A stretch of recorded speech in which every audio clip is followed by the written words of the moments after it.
এদিকে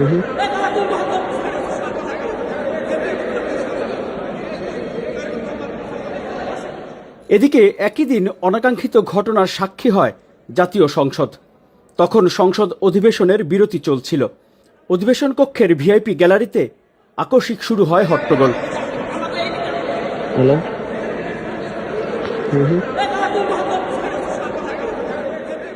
জুলাই গণঅভ্যুত্থানে আহত ও পঙ্গু জুলাই যোদ্ধাদের সঙ্গে দুর্ব্যবহারের অভিযোগ ওঠে সংসদের কয়েকজন তরুণ সদস্যের নামে। বিরতিতে জুলাই যোদ্ধাদের সঙ্গে বাকবিতণ্ডায় জড়িয়ে পড়তে দেখা গেছে এনসিপি নেতা আক্তার হোসেন, হাসনাত আবদুল্লাহ ও হান্নান মাসুদকে।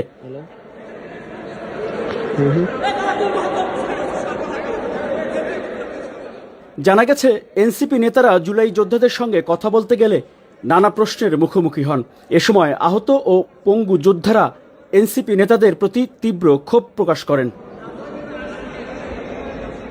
পরে অধিবেশন শুরু হলে জুলাই যোদ্ধাদের সঙ্গে দুর্ব্যবহারের বিষয়টি সংসদে স্পিকারের দৃষ্টিতে আনেন ব্যারিস্টার আন্দালিব রহমান পার্থ। আমি আপনার একটু দৃষ্টি আকর্ষণ করি, স্পিকার আপনি যখন ছিলেন না এখানে, সংসদ যখন ব্রেকে ছিল, তখন আমাদের বিরোধী দলের মাননীয় কিছু তরুণ সদস্যরা আমাদের গ্যালারিতে যারা ছিল তাদের সাথে তর্কে লিপ্ত হয়েছিলেন। এটা আসলে আমাদের জন্য দুঃখজনক। এটা পার্থর এই বক্তব্যের সময় বিরোধী দলের এমপিরা ভুয়া ভুয়া বলতে থাকেন। সংসদের রীতি। মাননীয় স্পিকার, আপনি দেখতে পারবেন, এগুলি রেকর্ডেড আছে, আপনি দেখতে পারবেন। আমি এটাই বলার চেষ্টা করছি।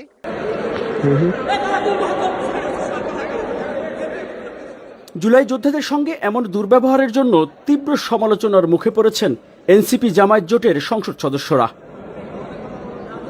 Desk report, open media cell, Dhaka.